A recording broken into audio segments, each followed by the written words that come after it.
हाय दोस्तों, कैसे हैं आप लोग। उम्मीद करते हैं आप लोग अच्छे होंगे। दोस्तों, आज के इस वीडियो में हम उन 8 सीखों 8 लर्निंग्स की बात करेंगे जो हमें रामायण से सीखने को मिलती है।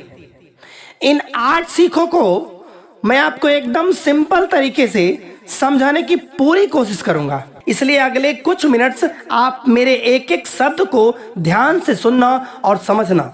So let's start the video without wasting the time. आज की हमारी रामायण की 8 सीखों पर इतिहास के उस सबसे बड़े ग्रंथ के ज्ञान के खजाने की तरफ जो स्वयं पुरुषोत्तम भगवान श्री राम की रामायण के अंदर साफ नजर आता है।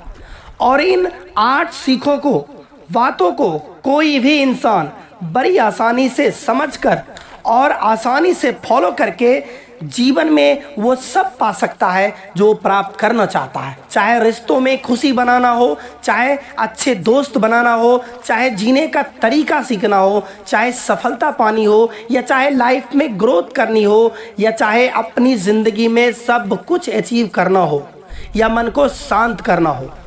रामायण से बढ़कर कोई शांति प्रिय ग्रंथ इस दुनिया में और कोई दूसरा हो ही नहीं सकता।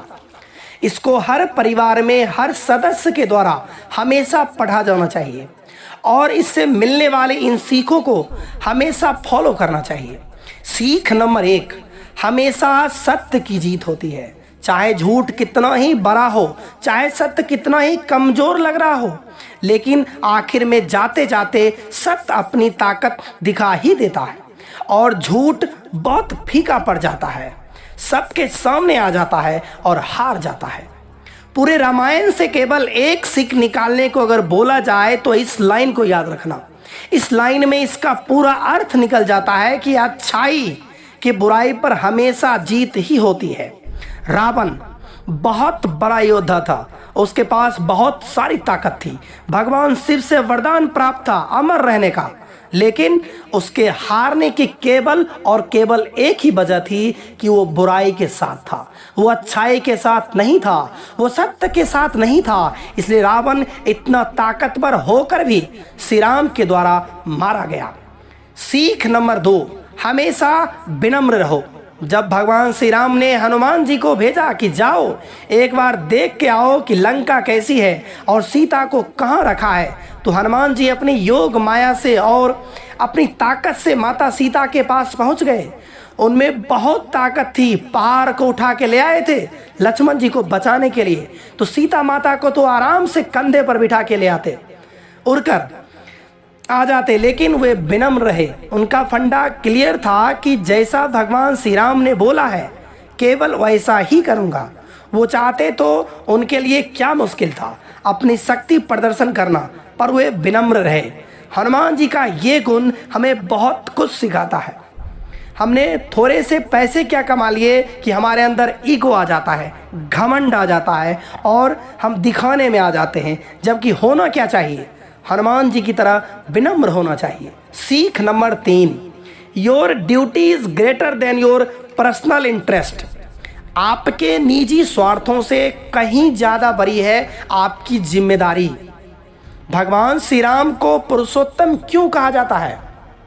क्योंकि श्री राम से ज़्यादा उत्तम कोई और पुरुष है ही नहीं सृष्टि में। और जब वो खुद इतने उत्तम हैं तो फिर उन्होंने रामायण के अंत में सीता माता को क्यों छोड़ा और सीता माता क्यों जंगल निवास में गई? उनका मानना था कि राजा और रानी वो होते हैं जिन पर उनकी प्रजा भरोसा करे, जिन पर बिल्कुल भी संदेह ना करे, बिल्कुल भी संकोच ना करे। एक धोबी ने संदेह किया माते पर और भगवान राजपाट छोड़कर सीता माता के साथ जंगल जाने को तैयार हो गए दोबारा, लेकिन श्री राम इसलिए नहीं जा पाए जंगल क्योंकि किसी भी छोटे भाई ने राजा बनने से इनकार कर दिया, क्योंकि ये उनके धर्म के विपरीत था कि बड़े भाई के होते हुए हम छोटे भाई कैसे राजा बन सकते हैं, कैसे राजा बनने का सुख भोग सकते हैं। और अंत में यही हुआ कि श्री राम को ही राजा बनकर रहना पड़ा और सीता माता को छोड़ना पड़ा। इस पूरे इंसिडेंट से क्या सीखने को मिलता है कि आपका निजी जीवन, आपकी पर्सनल लाइफ, आपकी जिम्मेदारियों से, आपकी रिस्पॉन्सिबिलिटीज से कभी ऊपर नहीं हो सकती। इसलिए श्री राम पुरुषोत्तम थे। सीख नंबर 4 जो हमें रामायण से सीखने को मिलती है, हमेशा सबकी इज्जत करना सीखिए।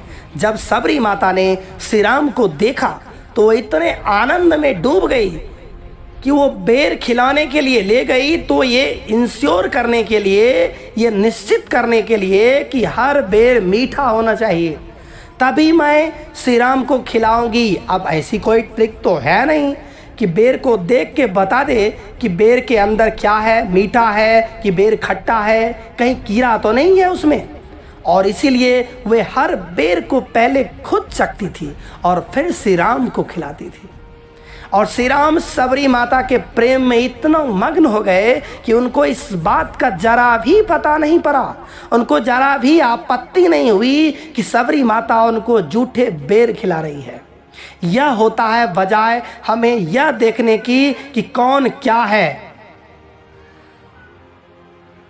हमें यह देखना चाहिए कि उसके मन में हमारे प्रति प्रेम कितना है और हम उसके प्रेम की इज्जत भी करें। सीख नंबर 5 जो हमें रामायण से सीखनी चाहिए, परिवार में एकता का होना बहुत ज़रूरी है। परिवार के सभी सदस्य का एक मत रहना बहुत ज़रूरी है, नहीं तो परिवार टूट जाता है। और अगर वो परिवार एकजुट है, यूनाइटेड है, तो वो फिर किसी भी बड़ी चुनौती का सामना कर सकता है। राजा दशरथ अपने पुत्रों से बहुत प्यार करते थे। जब माता कैकेयी ने श्री राम को वनवास भेजने की बात कही और वचन मांग लिया, तो फिर कोई और ऑप्शन बचता ही नहीं कि अब जंगल जाना ही पड़ेगा श्री राम को। राजा दशरथ का एक मन तो यह कह रहा था कि पुत्र को रोक ले, और दूसरा मन यह कह रहा था कि वचन भी दे दिया है, निभाना तो पड़ेगा। भगवान श्री राम ने कहा कि रघुकुल रीत सदा चली आई, प्राण जाए पर वचन न जाए। यह पिताजी आपसे ही सीखा है कि हमारे परिवार की परंपरा चली आई है कि भले ही प्राण चले जाए, लेकिन एक बार वचन निकल गया मुंह से, दिल से, मन से, तो वचन का मान रखना चाहिए, उस वचन को निभाना है। भगवान राम चले गए वनवास, तो उनकी पत्नी भी उनके साथ चली गई, उनका भाई लक्ष्मण उनके साथ गया। जब वो सब चले गए तो राजा दशरथ ने दुख ही दुख में अपने प्राण त्याग दिए, जिससे पता पड़ता है कि वो कितना प्रेम करते थे अपने पुत्र से, कितना प्रेम था उनके परिवार में। और जब दशरथ स्वर्ग चले गए तो अब राजा कौन बने? कायदे से तो श्री राम को बनना चाहिए, वो है नहीं, तो उनके बाद जो बड़ा भाई है वो बनना चाहिए। लक्ष्मण जी भी नहीं है, भरत का नंबर आया। आजकल की पॉलिटिक्स होती तो आराम से बन जाते भरत, लेकिन भाई भरत ने श्री राम की चरण पादुकाएं यानी कि उनके चप्पल को सिंहासन पर रखकर भगवान श्री राम के नाम पर राज्य का कार्यभार संभाला, और कभी भी अपने आप को राजा नहीं माना और कभी भी अपने राज्य पर आंच नहीं आने दी। ये होता है परिवार का प्रेम, जो आजकल की सोसाइटी में न जाने पता नहीं कहाँ खो गया है। हर चीज के टुकड़े हो जाते हैं भाइयों के बीच, तुरंत ये तेरा ये मेरा, दैट्स इट। हमें रामायण से ये सीखना चाहिए कि परिवार अगर एकजुट रहता है ना, तो हर मुसीबत, हर रावण का सामना बड़े आराम से किया जा सकता है, हर वनवास का, हर जंगल का सामना आराम से किया जा सकता है। सीख नंबर 6 जो हमें रामायण से सीखने को मिलती है कि हमेशा चाहे कुछ भी हो, हमेशा सही का रास्ता चुनो। अगर आपको सही का साथ देने के लिए या सच्चाई का साथ देने के लिए अपने घर परिवार या अपने धर्म को भी छोड़ना पड़े ना, तो पीछे नहीं हटना चाहिए। उदाहरण है रावण के छोटे भाई विभीषण का। विभीषण रावण के छोटे भाई थे, लेकिन धर्म प्रेमी थे, शांति प्रिय थे। वो चाहते तो लंका में ऐसो आराम से रहते, और रावण के मरने के बाद वैसे ही उनको राजा बनना था, लेकिन उनको बुराई के साथ रहना ही नहीं था, उनको केवल सच्चाई का साथ देना था। इसलिए वो रावण का सर्व सुख संपन्न छोड़ करके भगवान राम के शरण में गए, सच्चाई का साथ देने के लिए आ गए। आप हमेशा सही का रास्ता चुनो, भले ही आपको कितने ही मुसीबतें, भले ही आपको किसी का भी साथ छोड़ना पड़े।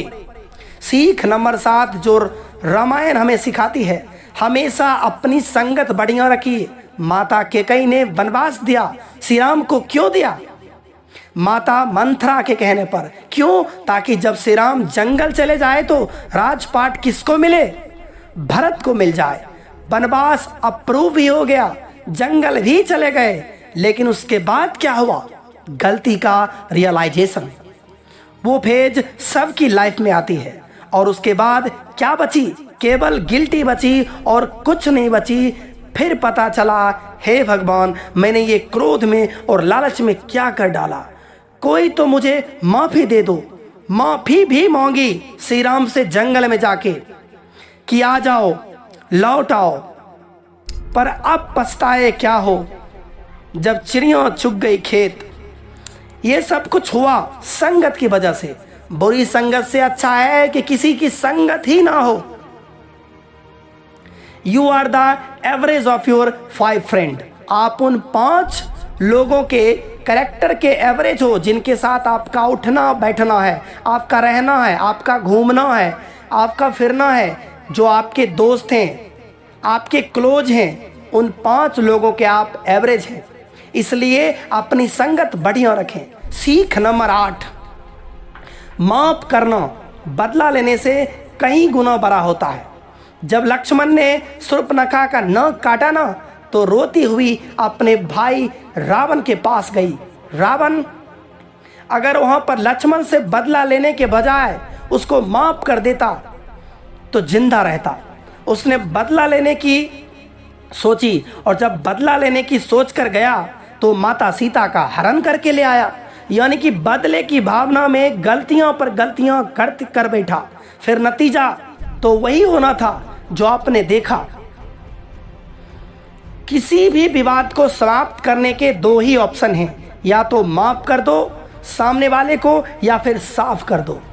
और अगर माफ कर दिया तो मामला शांत। अगर साफ करने की सोच के जाओगे ना तो पता नहीं वो साफ होगा कि आप साफ होंगे। इसलिए कहा जाता है forgiveness is always better than revenge. माफ करना बदला लेने से कहीं ज़्यादा बेटर ऑप्शन होता है। ये बात मैं नहीं बोल रहा, ये बात रामायण से हमने सीखने को मिलती है। दोस्तों, इस वीडियो को मैं यहीं समाप्त करता हूँ। मैं मिलता हूँ आपसे अगले वीडियो में। तब तक अपना ख्याल रखिए, सच्चाई का साथ दीजिए, मेहनत कीजिए। जय श्री राम।